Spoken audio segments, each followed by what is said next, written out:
Aujourd'hui, on ne parle pas de méditation, mais si la situation le permet, je te conseille de fermer les yeux pour vraiment t'ancrer dans la scène. Imagine. Tu es dans le Far West américain, c'est le coucher de soleil, et tu observes un grand-père indien, chef de son village, avec son petit-fils autour d'un feu. Il explique la vie à son petit-fils, il lui parle de la galaxie, des étoiles, de l'univers, de la nature, des animaux, des insectes. Arrive le petit matin, et le grand-père aborde les relations des hommes, et enfin la relation à soi. Il explique à son petit-fils, qu'il écoute avec un grand intérêt, qu'au fond de chaque humain réside deux loups. Un loup blanc, qui est aimant, compatissant, respectueux du monde qui l'entoure, et un noir, qui est en colère, qui cherche à faire la guerre, qui a beaucoup de rancœur. Alors que le grand-père se lève pour retourner vers son tipi, le petit-fils l'arrête. « Mais papy, tu m'as pas dit, quel est le loup qui gagne à la fin ?» Le grand-père se retourne et lui dit « C'est celui que tu nourris. » Salut à toi et bienvenue sur le podcast Dépasse-toi. Je suis Sylvain Viens et je partage avec toi le fruit de mes lectures et de mes réflexions pour t'aider à atteindre une vie plus riche et épanouie. À la fin de cet épisode, tu ne seras pas plus riche financièrement, ni plus belle ou plus beau physiquement, mais je peux t'assurer que tu auras appris quelque chose qui te permettra de profiter au mieux de la vie qui s'offre à toi. Et tu pourras me retrouver tous les mardis et les jeudis à partir de 6h30 sur ton lecteur de podcast préféré. La question que je te pose aujourd'hui, toi, quel loup nourris-tu ? Si l'image du loup ne te parle pas pour différentes raisons, peut-être que pour toi le loup c'est les trois petits cochons, le chapeau en rouge, et que c'est un animal féroce, pourtant je peux t'assurer que si t'en croises en forêt, je pense que c'est lui qui va détaler avant toi. Imagine plutôt qu'au fond de chacun de nous, il y a un ange qui est très pur, tout blanc, et qui veut qu'on ait une vie épanouie, riche, heureuse. Et un démon bien noir, vicieux, qui veut qu'on ait une vie plus dissolue, contrôlée par le plaisir, par l'envie, par la luxure. Bon, tu auras compris, c'est pas une dichotomie parfaite. Il y a deux loups en nous. Le noir, c'est l'envie, la jalousie, la peine, le regret, la convoitise, l'arrogance, la culpabilité, la rancœur, les mensonges, l'orgueil. Le blanc, c'est la joie, la paix, l'amour, l'espoir, la sérénité, l'humilité, la patience, l'empathie, la générosité. Et donc, ce que je t'invite à faire, c'est de te poser la question, quel est le loup que tu nourris dans ta vie de tous les jours ? Et pour ce faire, on peut prendre différents axes. Ta relation aux autres. Imagine, un de tes collègues ou une de tes collègues a une nouvelle promotion à laquelle tu aspirais. Est-ce que tu ressens de la jalousie envers cette personne ?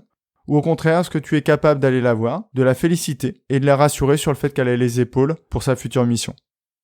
Est-ce que quand tu fais quelque chose qui n'est pas forcément justifiable et qui n'est pas forcément positif, est-ce que tu préfères l'avouer ou tu préfères mentir afin que ça ne te mette pas en porte-à-faux ? Est-ce que toute la journée, tu vis à travers le regard des autres, en t'y comparant ? Est-ce que tu es plutôt dans la compassion et le fait de pouvoir excuser l'autre, même si son comportement n'a pas été ultra bienveillant ? Ou t'es plutôt dans la vengeance et dans l'envie de faire payer l'autre, dans la rancœur ?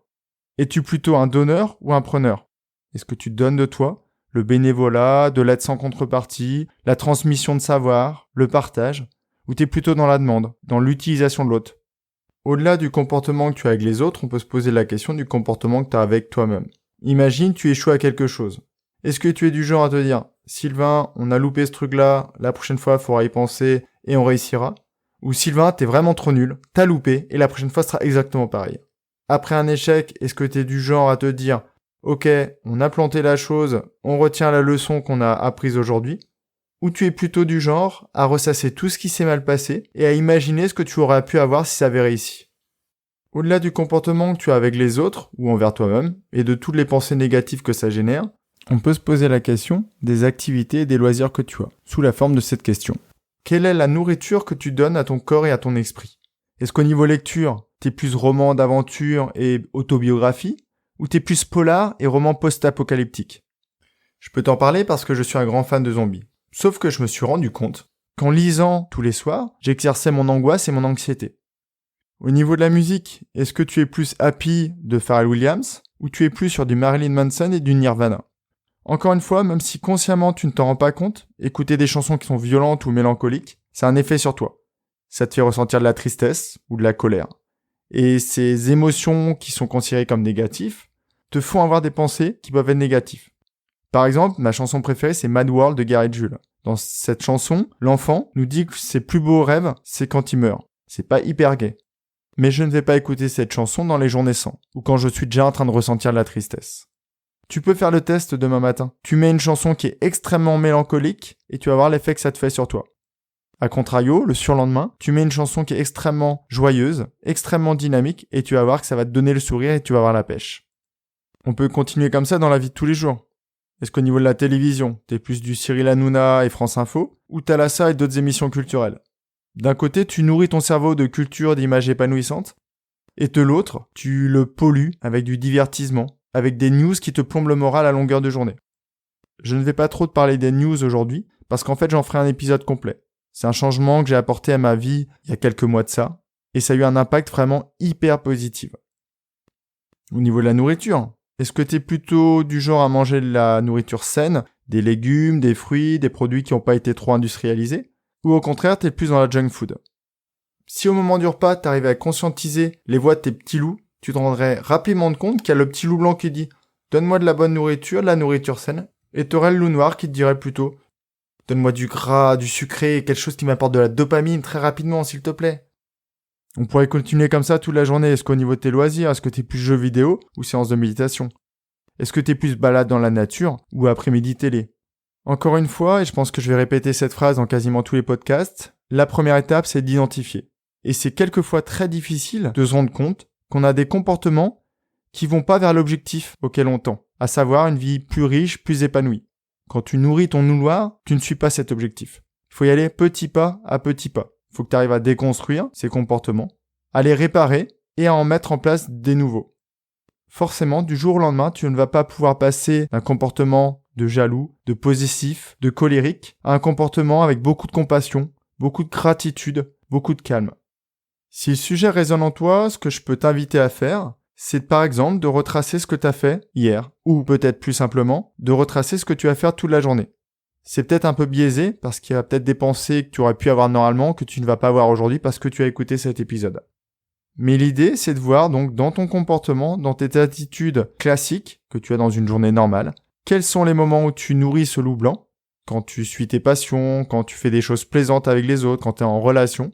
Et quand est-ce que tu nourris ce loup noir en faisant des choses qui sont pas en phase avec tes valeurs, en ayant des pensées très négatives? Encore une fois, je te le répète, fais de ton mieux. L'idée, c'est de faire des petits pas, identifier tout ce que tu peux modifier et le mettre en place progressivement. C'est toi qui décides de tes réactions, c'est toi qui décides de ton comportement. Et tu peux modifier tout ça en corrigeant les pensées que tu as. Je te rassure tout de suite, il y aura toujours des gens autour de toi qui n'auront pas compris l'intérêt de cette démarche. Et qui vont dire « Mais attends, faut se faire plaisir dans la vie. » Attention, je suis pas en train de te dire qu'il faut avoir une vie de moine. Tu peux faire des excès, mais il faut que tu en sois conscient et que c'est vraiment toi qui as décidé de le faire au moment où tu le fais.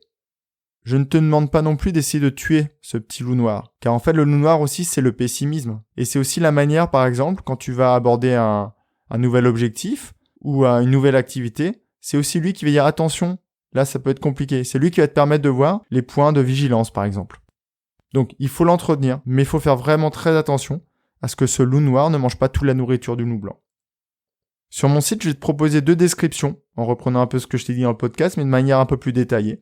Et tu pourras voir dans quel comportement de la vie de tous les jours tu nourris ces 2 loups. On essaye souvent de corriger tous ces défauts.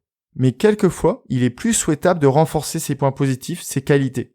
Et c'est ce que je te propose de faire. Essaye de voir ce que tu fais pour nourrir le loup blanc, et essaye d'en rajouter une couche. A contrario, si tu vois que c'est pas trop difficile de retirer un peu de nourriture au loup noir, fais-le.